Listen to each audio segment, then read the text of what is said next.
If you're not happy with your life, it's because you're not living in your gift and you are decided to pursue a passion.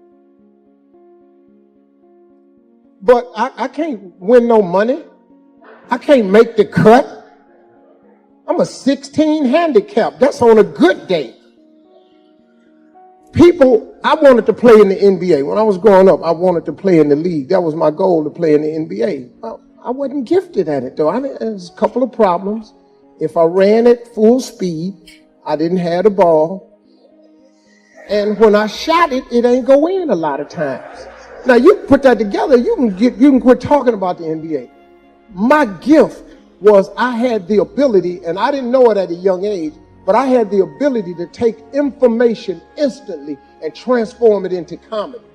I didn't know that was a gift. I just thought it was something I did. It got me in more trouble than I've ever. It has been the biggest curse, because when you're young, you don't know it's a gift, you're just doing it. Now, as I got older, this gift has transformed a little bit.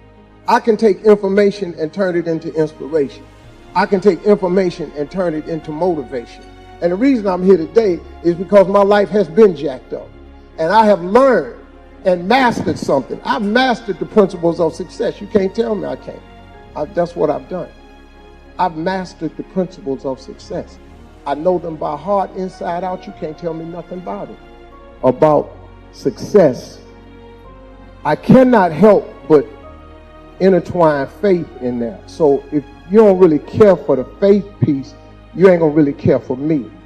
Because I cannot tell you how I made it without telling you about God or the principles. Every principle of success, it comes from God Almighty. It's in whatever religious reading you read. That's not my business what you believe in. You just got to believe in something. I told a group earlier, I don't care what you call God. You can call God Allah, Jehovah, Yahweh. You can call him whatever you want to call him. Just call him, though.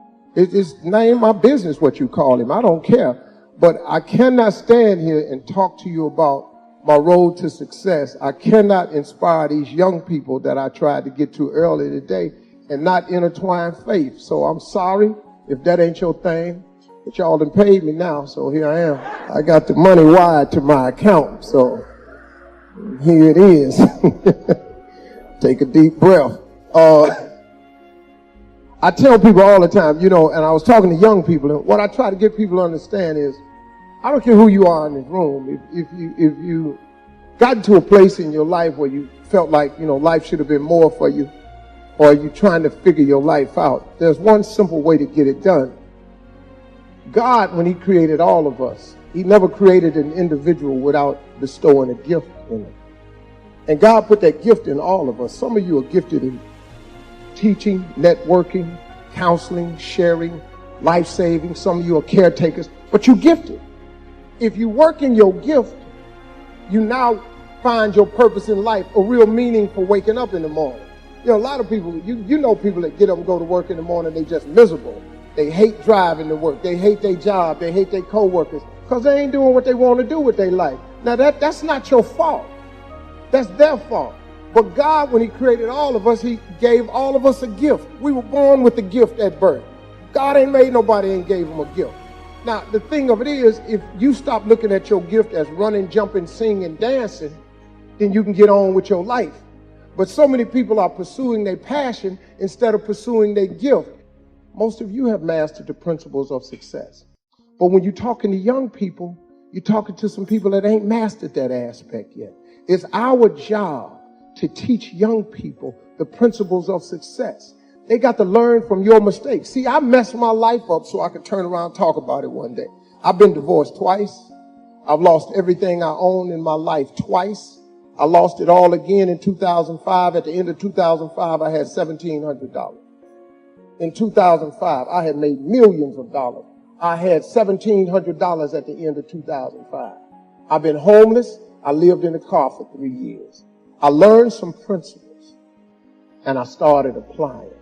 So I'm a little bit different Christian than most people right here. I just happen to be a little bit more real about it. I don't really know where a lot of scriptures are in the Bible. I just happen to know what's in there and what ain't in there. And I had a lady the other day on my show. I had slipped up and cussed, on one of the commercial breaks because I've been working on my cussing, but that's not really working for me. I have just come to the conclusion that I'm just going to be a cussing Christian. I've been trying to get it and shake it, but it ain't working for me, man.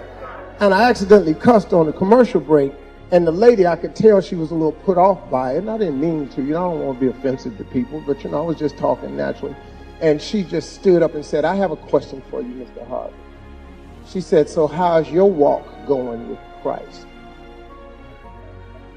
I thought about it. I said, well, I walk tall, I walk strong, with long strides and a slight limp. And that's how I walk. Now, if you ain't got no limp to your walk, congratulations. Mine has a slight limp to it. And every now and then, the flaws that I have come out. See, the difference between me and a lot of people, I happen to be famous. So my flaws have a microphone and a spotlight and the internet connected to it. You can make your mistake at the house and don't nobody know nothing about it. But I got people watching me all day long. So what I've learned in this journey along the way of having my life as twisted as it was, I've learned the principles of success. I've learned how to get back up, how to fall and fail, get written off, say you ain't gonna ever be nothing. I've learned how to start over. I've learned how to take one heap of all my winnings and risk it on one turn or pitch and toss, lose and start again at my beginnings and never once breathe a word about my loss. Yeah, I've learned stuff like that. That's Rudyard Kipling, in case you didn't recognize that little poem. I stole that. That's when I was paying a little bit of attention in college. I didn't get the degree, but I was listening just a little bit. And when I talk to you, I try to get people to identify with these principles. The greatest thing that you could do in your life, I told the kids earlier, we're at a college institute, so it kind of trips people out a little bit when I say this. And I tell them how important it is to get your education, yada, yada, yada, because we're at a college, that's what I got to say. But then I turn right around, I tell them the truth, though. The most important thing in your life ain't your education. The most important thing in your life is your dream. See, the scripture says, a man without a dream or a vision shall perish. Don't say nothing about education.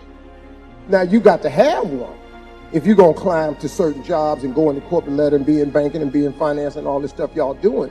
But it's the dream that propels you. Look, man, we got to break this thing down real simple for people someday. Quit acting bougie like you've been rich all your life.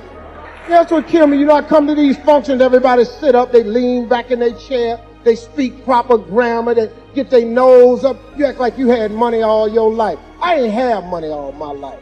I come into some money, but I've been scrapping and hustling and grinding and trying to get over. And so have you. But then you get here and you don't have no memory of that.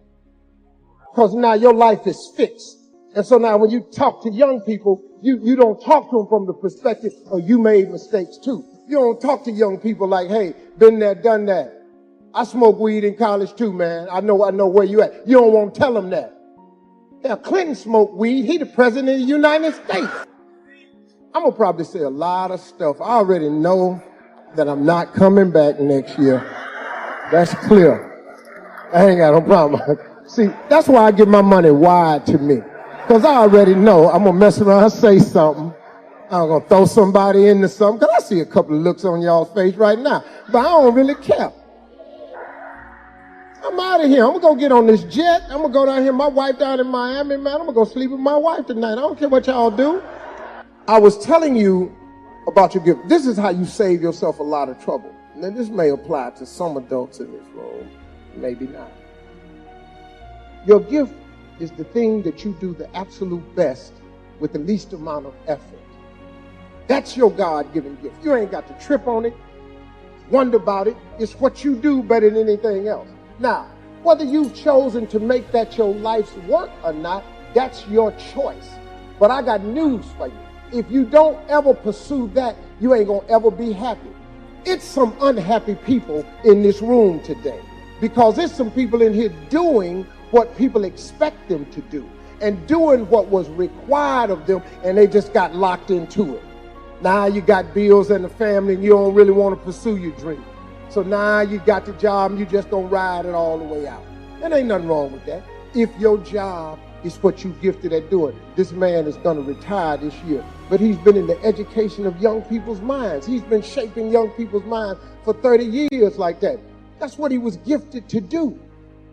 If you're sitting up in here and you ain't happy and you in misery, it's because you ain't pursued your gift. And I'm telling them young people over there with them blue shirts on and them striped ties, find out what your gift is and pursue it with everything in you. Because ain't nothing worse than getting a degree and you don't even want it after you get it. Because a degree ain't nothing but a piece of paper hanging on a wall.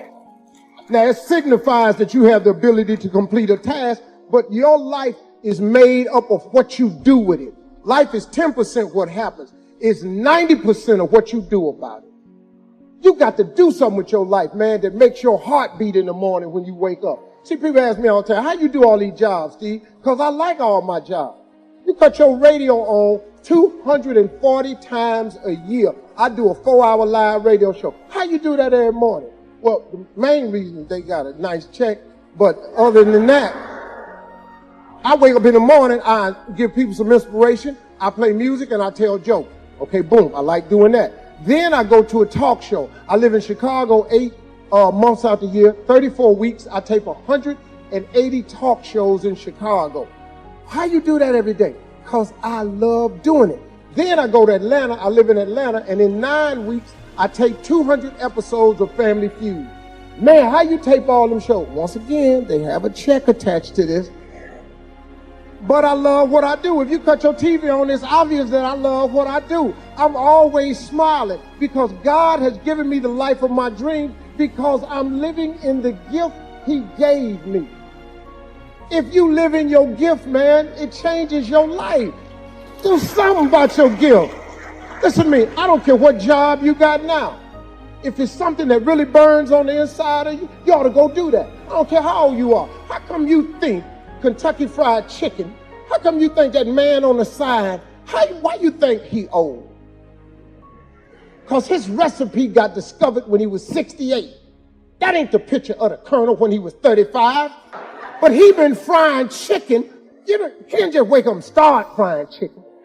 He been frying chicken with this secret recipe for years. It took him a long time for it clicked, but he kept frying chicken, man, till he became the biggest chicken joint in the world. You can't go nowhere and don't see Kentucky Fried Chicken. That ain't real chicken. But when he was living, it was real chicken, though.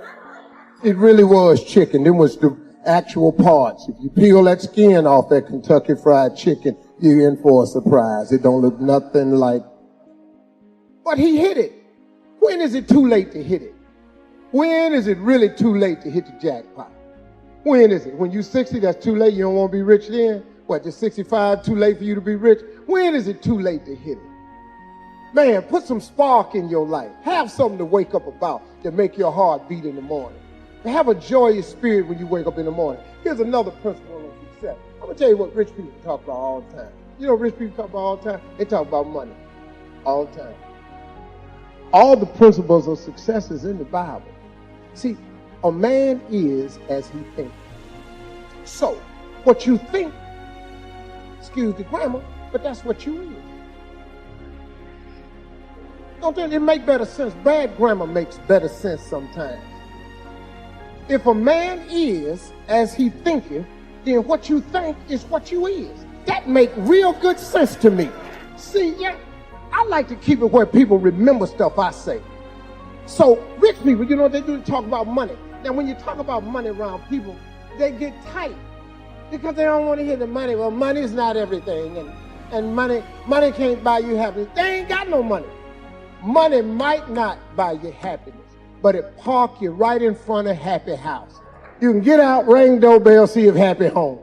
There's nothing wrong with money. People, so many things have been said over the years. When rich people get together, they talk about money.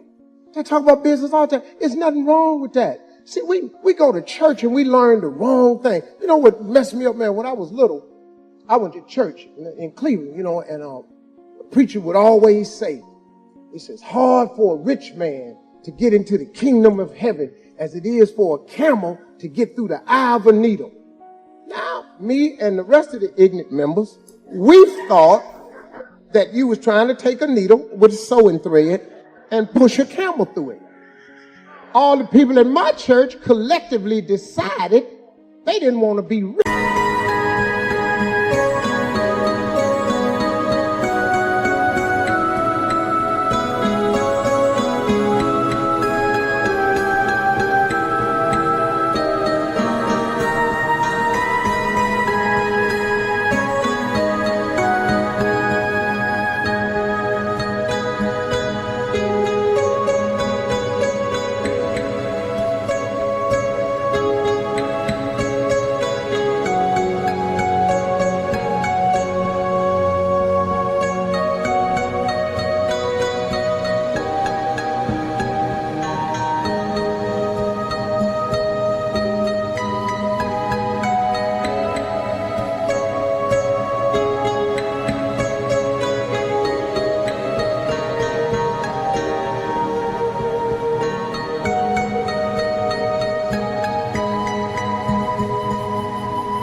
Because they wanted to go to heaven. I was sitting there at 10-year-old. I wasn't really buying into this because I was trying to figure out how I was going to get this camel into this hole. Because I didn't know what they was talking about because I wanted to be rich. Because this poverty I was allergic to it. I itched all the time. I just came from being poor. You know, you just be digging in yourself sometimes because you're poor. Poverty is uncomfortable. First of the month comes, your whole butt tighten up. You just like somebody squeezing lemon juice down the crack of your behind because it's the first of the month. All this stuff is due. Shot. That's your butt. Shot. Just tightening up because you ain't got the money. Why would I not want no money? I live in the hood. I want out. I need money to get out. But at my church, they said, it's as hard for a rich man to get into the kingdom of heaven as it is for a camel to get through the eye of a needle. So I bought into that. I was about almost 38. I was in Hollywood. I was driving down the street. I ran up in a Donnie McClurkin. He was coming out of the studio on Sunset. I was in the truck smoking a cigar. I saw Donnie. I said, hey, man, what's happening? He said, hey, Steve, man. This was one of the first years I had hosted Celebration of Gospel. And I was going to quit hosting Celebration of Gospel because I didn't like the gospel community because they didn't like me. You know, backstage, they be saying stuff like, I don't know why he is hosting our gospel show. He ain't saved. I don't know what y'all talking about. I'm here for the check. Let's be clear about this. I've been in church my whole life, but, you know, I ain't living no perfect life, and I wasn't, but, you know, that was my life at the time. And I was going to quit, and I was telling Donnie I was thinking about quitting. He said, man, why you going to quit?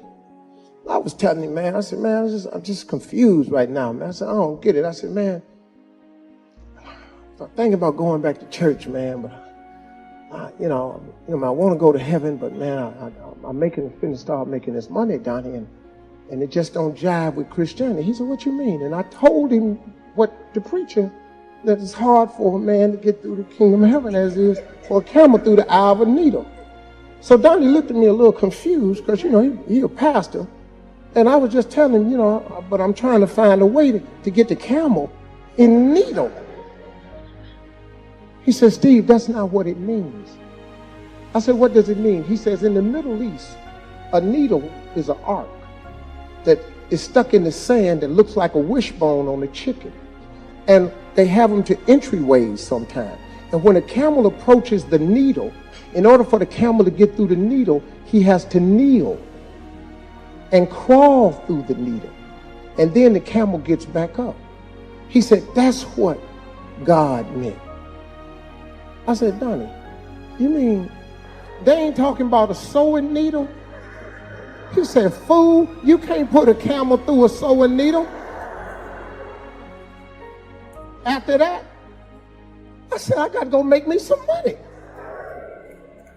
I just humble myself before God like I'm going through the needle, and he ought to let me in. But I'm going in with some money, though. I became friends with Oprah Winfrey because obvious reasons. We ain't going to keep saying that, but she's a very successful woman. She's a very kind person. Everybody get a bad rap on the internet. You know, she thinks she did too. Well, you know, a lot of people shooting at her. The thing about haters, man, haters kick you when they down, and they throw at you when you're up. And they just do it all damn day. They're just haters. You got them on your job. You got them at your church. You got them. They just hate it. They just haters. Haters because they ain't got nothing else to do. They want to be you. They can't. So here come the hate. And I don't mind haters as long as they throw them, because I'm usually up. You can throw up at me. I don't address you. And I was talking to Oprah one time, and she said, I did a life class with her this past year. And she said, Steve, I never knew you had a vision board. She said, you believe in that? It was the first time we had a serious conversation. I said, Oprah, how am I not going to believe in that? Every successful person I know has a vision board, or they have their goals written down. You can't do it without writing it down. When you write it down, it's a symbol of faith. See, I was telling this story earlier about writing it down. You know, teacher, we were in the 6th grade, and asked us to write on a piece of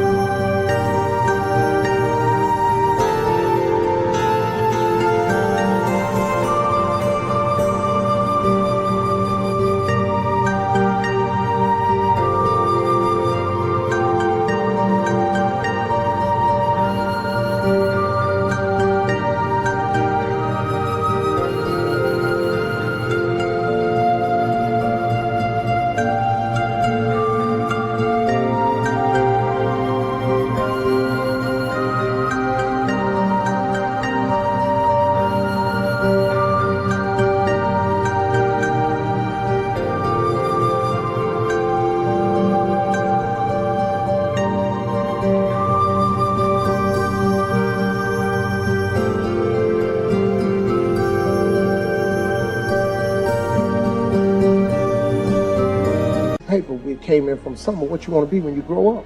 So everybody filled out the paper. You had to put your name on it, had to write this one thing. In 1968. So I wrote, I want to be on TV. Because nobody had told me I couldn't. I was 10. My vision was wide open. So I wrote, I want to be on TV. She collected all the papers. She started going around the room, naming everybody's name, had everybody stand up. And she read what they wanted to be. Barbara wanted to be a nurse. Johnny wanted to be a basketball player. Robert wanted to own a gas station. Cindy wanted to be a doctor. She got to me, she waited last. Now, I had never gotten a gold star before, all of my years of school. And she asked me to stand. And when I stood, she said, little Stevie, come to the front of the class. Now I'm thinking to myself, this is it. This is the gold star moment. I've been waiting 10 years for this. I ain't never got a star before. This is the day. So I started walking to the front. I'm skinny. I got my brother's clothes on because we were poor. I got up there and she said, Steve, let me ask you something. What did you write on your paper? I said, I want to be on TV.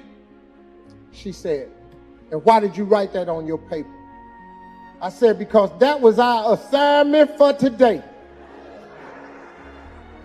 And then she said, what you write that on the paper for? Now I'm thinking to myself, judging by the tone of this conversation, this might not be the gold star moment I thought it was going to be. So I started cowering down.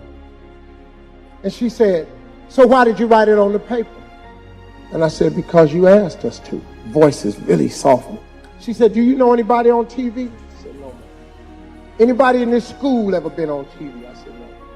Any of your relatives been on TV? I said, no, ma'am. She said, take this paper. I'm going to call your mama. When you go home, I'm going to tell her you being a smart aleck in this class. Now you take this paper and you come back with something more believable on it. So she pinned a note on me and I had to go home. My mama was waiting on me because she called the house. So my mother said, what you doing up at that school being a smart aleck? I said, Mama, I just did what the teacher told me to. She read the note. She said, what you write this on your paper for? I said, because the lady asked me what I wanted to be. I won't be on TV. She said, I'm telling your daddy when you get home. Well, my father was the executioner. My mother was the warden, and he was the executioner. And I knew when he got home, I was going to get my ass whooped. So, excuse me, I'm sorry, that slipped out. I didn't mean to say about that. I was going to get my butt whipped. And so when my father came home, she told my father, look what Steve wrote on this paper. So he read the paper. He said, what's going on here? Said, Steve up at that school act like a smart ass. That teacher done asked him what he wanted to be, and he done put, I want to be on TV. My father read the paper. He said, what's wrong with that? I started thinking, a reprieve. So he said, boy, go in your room. I'll be in there in a minute. And I got my spankings in the room, so I went on in there getting ready. Him and my mother had an argument. My father came in the room. He said, boy, what you write this on your paper for? I said, because I want to be on TV. He said, what she want you to write on the paper? I said, like a basketball player or policeman. He said, put that on paper. Take it up to the school and give it to that dream-killing heifer. So I write it. He said, now take your paper. He said, before you go to bed tonight, now this is my father now with a 3rd grade education. My father was a sharecropper in Alabama. He said, read your paper every night before you go to bed. And when you wake up in the morning, read your paper before you go to school. Read your paper every day and read your paper every night. I took my paper up to the school and I turned it in. It took me till I was 38 years old. But finally, I got on TV.